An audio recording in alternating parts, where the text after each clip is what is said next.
Morning everyone, praise be Jesus and Mary, now and forever. In today's presentation, we will be reporting about the approaches, methods, and techniques in teaching edukasyong pantahanan at pangkabuhayan. And this involves the three approaches or methods. The first one is demonstration method, the second one is hands-on learning, the third one is the cooperative learning. But first, we will tackle about the demonstration method. So what is demonstration method or show and tell? Demonstration method, a direct instruction method where the teacher or an expert shows students step by step how to perform a skill or activity. This approach is very important, most especially to elementary learners, because this involves showing step-by-steps on how to perform a skill or activity that really helps students in learning effectively. In implementing this demonstration method or show and tell, this used for skill-based topics ensuring students see the proper procedure before trying it themselves. In this approach, the teacher must instruct or do it first or act it out before the students will do it on their own. There are many examples of this approach. Like for example, a teacher will do the step-by-step in making a paper folding, and then after the teacher will show it to the students, and now the students will do it on their own because they already know and they already do it hands-on. Demonstration method or show and tell, there are many benefits.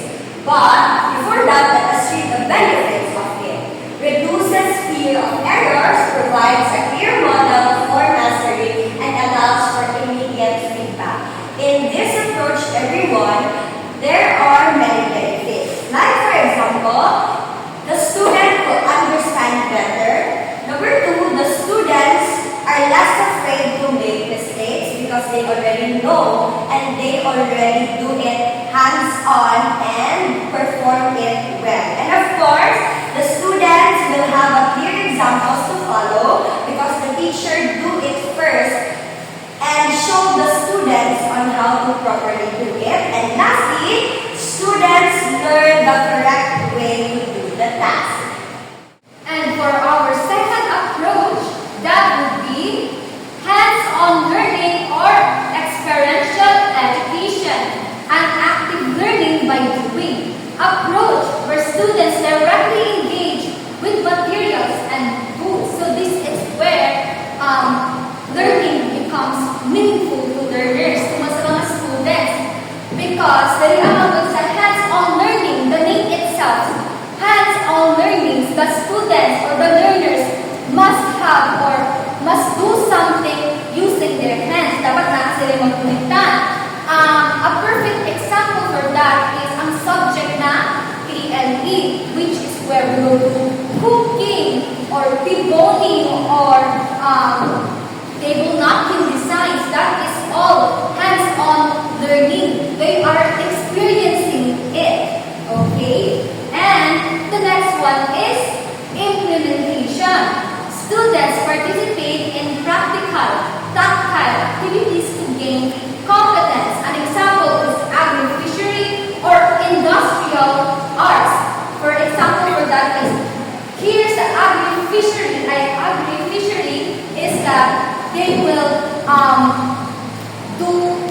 magtanong sila, mag-alaga sila ng mga fish, or they will cultivate the land or the soil. And here naman sa industrial arts, they will create or they will build or they will, let's say, fix things and also practice their skills here. So in short, that is hands-on learning. They will enhance their knowledge because of hands-on learning. Because the first-hand experience man jud nila ang kanilang subject.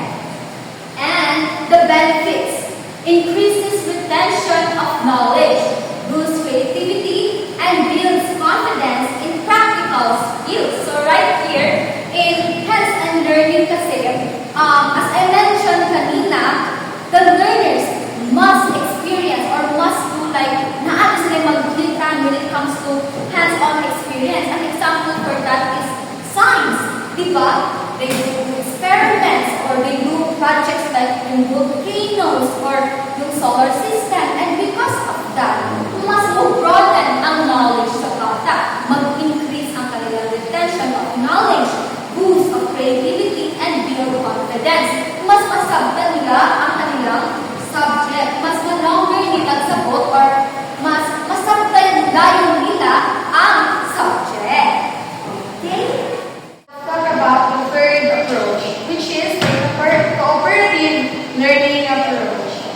An instructional strategy where small groups of students work together in a common task. So this means now it is an instructional strategy where the students or a small group of students work together. Because from the word itself, cooperative or cooperate, this means that the students will cooperate on their groups and contribute like ideas and plan or support their groups to success or to accomplish their specific tasks or goals. In this approach, there is also an implementation where students are grouped to solve problems, complete projects, or brainstorm, promoting interactions and mutual accountability. So, there is an implementation in this approach. Why? Because this is the time of God where the teachers divide the students or the learners into small groups like 2 to 3 members in a one group. And each member is assigned a specific role. Like for example, a role play when there is a leader, a secretary, or other members na pwede nilang i-take yung ibang role. And as I have said din niya, the group works together to solve problems.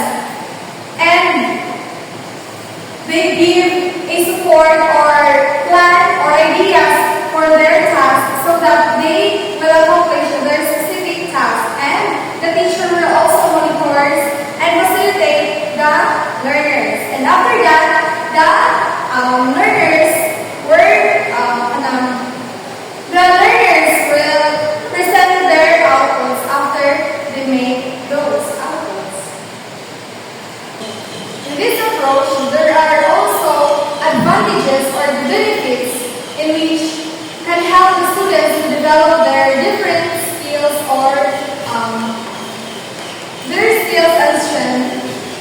Enhances communication skills, encourages teamwork, and fosters positive interdependence. It also helps the learners to improve their communication skills, as I have said earlier, and it builds teamwork and leadership. It encourages responsibility and accountability. And it promotes positive relationships among students. And lastly, it enhances problem-solving skills. That is why these benefits are very important for this approach, which is the cooperative learning approach.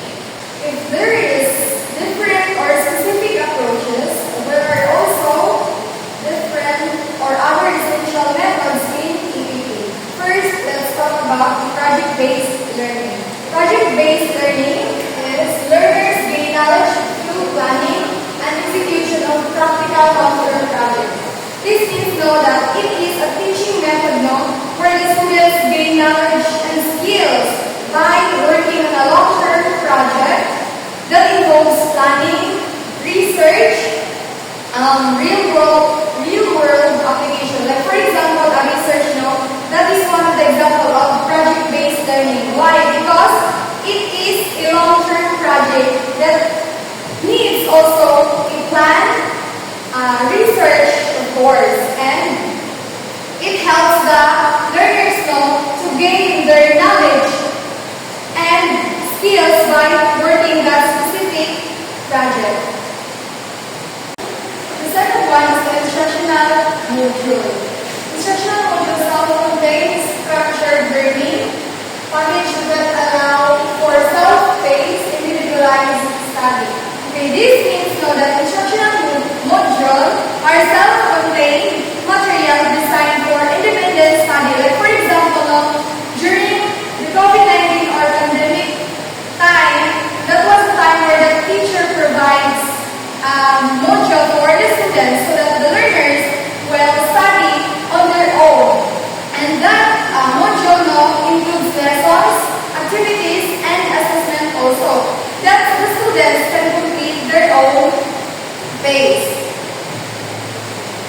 for the third one, or the last one, is the community resources. Community resources utilization of field trips, guest speakers, and home visits to connect classroom learning with real-world application. This means so that community resources refers to the use of people, places, and institution in the community as a learning tools. Like for example, the teacher will organize field trips to go in a specific location, like for example in a museum, so that the learners will also learn history, or it can also help them to apply in their real life situation. And another example is in a school, a teacher will also invite guest speakers, so that, and the guest speaker will talk about the